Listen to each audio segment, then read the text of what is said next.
Good morning friends. GST platform के YouTube channel में आप सभी का स्वागत है। जी हाँ फ्रेंड्स, जीएसटी पोर्टल के अंदर टैक्स पेयर्स के लिए एक बेहद इंपॉर्टेंट रिलीफ मेजर जो है वो एडवाइजरी के थ्रू बताया गया है। अब आप जब अपील फाइल करेंगे तो अपील फाइलिंग के लिए अब आपको प्री डिपॉजिट जो है वो दोबारा जमा करने की ज़रूरत नहीं पड़ेगी। जो आप डीआरसी 03 से पेमेंट करके आए हैं उस डीआरसी 03 के पेमेंट का जो है वो आप as a pre deposit use कर पाएंगे। जी हाँ फ्रेंड्स, मैं सीए मनीष अग्रवाल आज आपके साथ उस एडवाइजरी को डिस्कस करने वाला हूं जिसके तहत ये बात जो है जीएसटी पोर्टल ने कंफर्म करी है। क्योंकि यहां पर प्रॉब्लम क्या थी, सबसे पहले आपको मैं ये बताता हूं कि प्रॉब्लम कहां पर आ रही थी। मान लीजिए आपका जो है फाइनेंशियल ईयर 1920 का कोई डिमांड कंफर्म हुआ है, लेट से डीआरसी 7 आ गया और उस डीआरसी 7 के अंदर जो प्रॉपर ऑफिसर है उन्होंने क्या करा, डीआरसी 7 निकालते समय, इशू करते समय उन्होंने टैक्स और इंटरेस्ट और इसके साथ साथ पेनल्टी का अमाउंट जो है वो कंफर्म करा। अब लेट सपोज ये मैटर था हमारा 1920 का और 1920 के लिए डीआरसी 7 में एलिगेशन मान लीजिए आईटीसी का मिसमैच करा होगा 3B वर्सेस 2A। और अब डीआरसी 7 जो है वो कंफर्म हुआ 1 लाख रुपए सीजीएसटी और 1 लाख रुपए एसजीएसटी में। और इसी का इंटरेस्ट अमाउंट जो है मान लीजिए 20,000 का इंटरेस्ट इस पे लगा सीजीएसटी, 20,000 का इंटरेस्ट एसजीएसटी में। और पेनल्टी चूंकि 73 का मैटर में अज्यूम करके चल रहा हूं, 10,000 का पेनल्टी जो है 73(9) के अंदर 10% पेनल्टी लगा दी गई। अब ये डीआरसी 7 जो पास किया गया, इस डीआरसी 7 को पास करने से पहले आपके पास सो कॉज नोटिस आया होगा अंडर सेक्शन 73, जिसका आपने रिप्लाई दिया होगा इनफॉर्म डीआरसी 06। और उस डीआरसी 06 में आपने ये बात बताई थी ऑफिसर को कि आप जो है डीआरसी 03 से ऑलरेडी आईटीसी के मिसमैच का, जी हाँ फ्रेंड्स, आईटीसी के मिसमैच का डिपार्टमेंट के हिसाब से 1-1 लाख रुपए का आईटीसी मिसमैच बन रहा था। लेकिन आपने अपनी कैलकुलेशंस करी थी, आपने अपनी वर्किंग्स कर रखी थी और उन वर्किंग्स के आधार पर जो आपका आईटीसी का मिसमैच बनता था वो बनता था 10,000 का। तो वो 10,000 का एडजस्टमेंट जो है वो आपको मिलना चाहिए था। तो अब आपने क्या करा था, डीआरसी 03 से 10,000 का अमाउंट जो है ऑलरेडी रिवर्स करके पेमेंट कर चुके थे। और आपने इस डीआरसी 03 का पेमेंट जो है ऑनलाइन पोर्टल से करा था। लेकिन प्रॉपर ऑफिसर ने जब डीआरसी 07 निकाला तो उस डीआरसी 07 के अंदर इस 10,000 का कोई एडजस्टमेंट जो है वो नहीं दिया गया।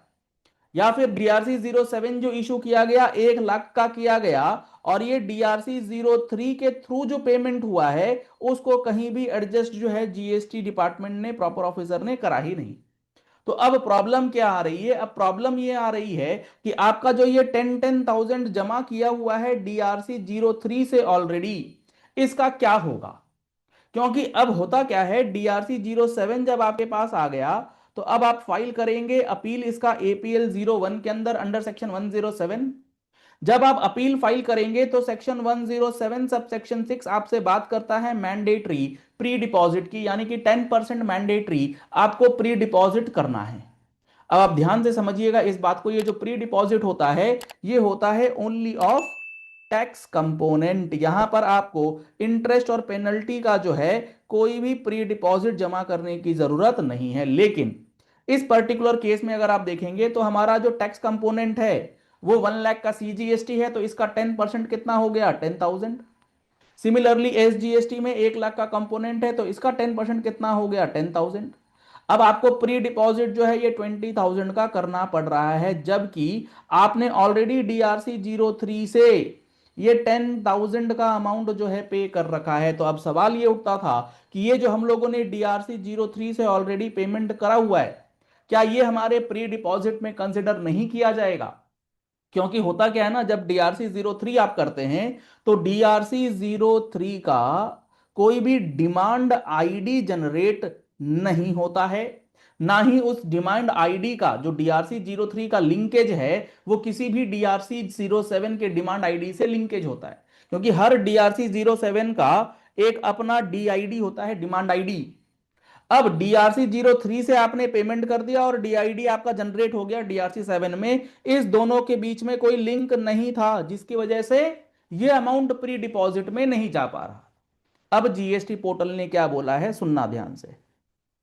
आपने डीआरसी 03 करा है 10,000 सीजीएसटी, 10,000 एसजीएसटी 1920 के लिए, और आपका डीआरसी 7 जो इशू हो गया है with a DID, demand ID, इसको आप आपस में लिंक कर दीजिए। ये लिंक कैसे होगा, इसके लिए आपको फाइल करना होगा, एक फॉर्म दिया गया है DRC 03A।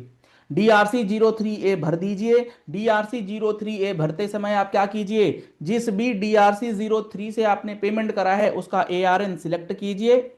जैसे ही आप ARN सिलेक्ट करेंगे आपका 10,000 का अमाउंट वहां पॉपुलेट हो जाएगा। उसको लिंक कर दीजिए अपने रिस्पेक्टिव डिमांड ऑर्डर के साथ जिसके अगेंस्ट आप 10% का प्री डिपॉजिट करना चाहते हैं। तो होगा क्या, पोर्टल क्या रीड कर लेगा कि इस डिमांड आईडी के अगेंस्ट 10% का अमाउंट जो है पे हो चुका है, अब आपको दोबारा से ये 10% का अमाउंट जो है पे करने की जरूरत नहीं पड़ेगी। तो ये बेहद इंपॉर्टेंट और बहुत ही अच्छा रिलीफ मेजर जो है वो जीएसटी पोर्टल ने करके आपको दे दिया है। अगर आप पढ़ेंगे एडवाइजरी, इसके अंदर इन्होंने ये बात क्लियरली मेंशन करी है। Any payment made through DRC 03 is not automatically recognised by the GST portal against any specific demand ID. DRC 3 करते समय वो चीज नहीं होती है। Therefore, such payments are not considered by the portal while calculating the pre-deposit amount। इसीलिए portal उसको consider ही नहीं करता। To ensure that the payment made through TRC 03 is counted against a particular demand order, अगर आप चाहते हैं ऐसा हो, the payment must be linked with the respective demand ID। आपको डिमांड आईडी के साथ लिंकेज बैठाना है। वो कैसे होगा, by filing form DRC 03A on the common portal। Filing of DRC 03A enables the payment made through DRC 3 to be mapped to the corresponding demand order and the entry for the same becomes available in liability register। तो आप इस step से अपनी demand ID के against 10% का pre deposit जो already जमा किया हुआ है उससे एडजस्ट कर सकते हैं। फर्दर कोई अमाउंट पे करने की जरूरत नहीं होगी। चलिए इस वीडियो को यही एंड करते हैं। आशा करते हैं आपको ये सारी बातें जो हैं वो बहुत अच्छे से समझ में आ गई होंगी और आप जीएसटी के अंदर इसी तरीके से सेक्शंस और रूल्स का एनालिसिस समझना चाहते हैं। 73 क्या होता है, 74 क्या है, अपील के क्या मैकेनिज्म्स हैं, जीएसटी का बेसिक लेवल से लेके एडवांस लेवल तक एक एक सेक्शन, एक एक रूल आपको डिटेल में डिस्कस करके बताया जा रहा है हमारा जीएसटी के महारथी बैच 2026 के अंदर, जिसके अंदर live classes as well as recorded sessions जो हैं वो आपके लिए अवेलेबल कराए गए हैं। 200 घंटे की क्लासेस हैं आपको पूरा कंप्लीट अंडरस्टैंडिंग के लिए।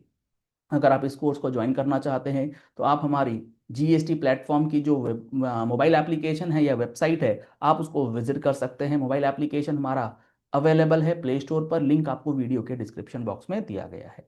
आप हमारी टीम से कांटेक्ट कर सकते हैं 9693601228 इस नंबर पे कॉल या व्हाट्सएप करके। अगर आपने अभी तक मंथली टैक्स मैगजीन का सब्सक्रिप्शन नहीं कराया है तो इमीडिएटली अपना टैक्स मैगजीन का सब्सक्रिप्शन करा लीजिए, क्योंकि उसके अंदर हर महीने जीएसटी और इनकम टैक्स के अपडेट्स हम लोग आपको प्रोवाइड करते हैं। पहली बार आए हमारे यूट्यूब चैनल पर, हमारे चैनल को फॉलो कर लीजिएगा, सब्सक्राइब कर लीजिएगा ऐसे ही इंपॉर्टेंट वीडियोस के लिए, और इस वीडियो को ज़्यादा से ज़्यादा लोगों तक शेयर कीजिएगा ताकि किसी को भी ये इन्फॉर्मेशन जो है वो काम आ जाए और किसी से ये इन्फॉर्मेशन मिस ना हो जाए। Thank you and have a nice day.